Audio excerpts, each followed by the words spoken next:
అప్పుడే హాస్పిటల్‌కి వెళ్ళి 2, 3 వీక్స్ అయితే అయిపోయిందనమాట. మళ్ళీ హాస్పిటల్ చెకప్‌కి అయితే వెళ్ళాల్సొచ్చేసింది. ఆల్రెడీ చెప్పాను కదా! కోటి హాస్పిటల్‌కి వెళ్ళాలంటే మనం ఎర్లీ మార్నింగే వెళ్ళాల్సొస్తదనమాట.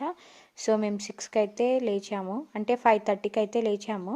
రెడీ అయ్యి వెళ్ళేసరికి 6 అయ్యింది. మేము ఎప్పుడైనా సరే ఇంటి నుంచి బయటికి వెళ్తున్నామంటే చాలు మా బుడ్డోడు ఇవన్నీ తీసుకొని రావాలనమాట. ఇవన్నీ వాడు ఆడుకోవడానికి బండ్లు, ఫ్రూట్స్, వాటర్, ఫుడ్ ఇవన్నీ తీసుకొని వెళ్ళాలి. నేను బయటి చిప్స్ అయితే చాలా తక్కువ పెడతాను కాబట్టి ఫ్రూట్సే తీసుకొని వెళ్తాను. వాడు ఎప్పుడైనా అడిగినప్పుడు ఫ్రూట్సే ఇస్తూ ఉంటాను. ఈ బ్యాగ్ అయితే వాడి కోసమే క్యారీ చేస్తూ ఉంటానన్నమాట. వాడి ఫుడ్ ఇందులో ఉంటుంది. ఇంకా హాస్పిటల్ దగ్గర అయితే చాలా మంది ఉంటారు కాబట్టి నేను వచ్చేసరికి లేట్ అవుతుంది కాబట్టి అన్నీ ఇందులో సర్ది పెట్టేసుకుంటే నేను వచ్చేలోపు వాడు ఆడుకొని తినేస్తూ ఉంటాడు. నిజంగా పిల్లలు ఉన్నోళ్ళకైతే ఈ బ్యాగ్ అయితే అసలు తప్పదు కదా క్యారీ చేయడము.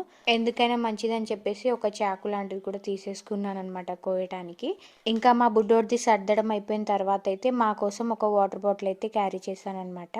మా బుడ్డోడికైతే ఎప్పుడు పిచ్చిలేస్తుందో తెలియదనమాట. అంటే ఆడుకోవడానికి ఎప్పుడు బండ్లు అడుగుతాడో తెలీదు.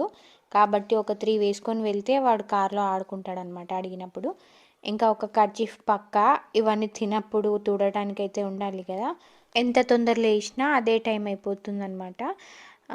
మేము వెళ్ళే టైంకి 6 అవుతుందని చెప్పాను కదా! 6:00కి కూడా చాలా చీకటిగానే ఉంది బయట మొత్తం కూడా. ఇంకా మేము వెళ్ళే టైంకైతే సీఎన్‌జీ దగ్గర చాలా తక్కువ మందే ఉన్నారు. సీఎన్‌జీ అంటే గ్యాస్ అండి. మళ్ళీ వచ్చేటప్పటికి దొరుకుతుందో లేదంటే లైన్ పెద్దగా ఉంటుందనే భయంతోటి వెళ్ళేటప్పుడే వేపించుకొని అయితే వెళ్ళామన్నమాట. నార్మల్‌గా అయితే ఇక్కడ చాలామందే క్యూ ఉంటారు. మొత్తానికి మనకి ఏ బాధ లేకుండా గ్యాస్ అయితే దొరికేసిందబ్బా. నెక్స్ట్ టైంకి ఇబ్బంది కాదు. ఇంతకీ మీరెవరైనా కోటి హాస్పిటల్‌కి ఇంత ఎర్లీగా లేచి వెళ్ళారా? వెళ్తే కమెంట్ చేసేయండి మరి. ఈసారి అయితే వాష్‌రూమ్స్ బాగుండే అబ్బా.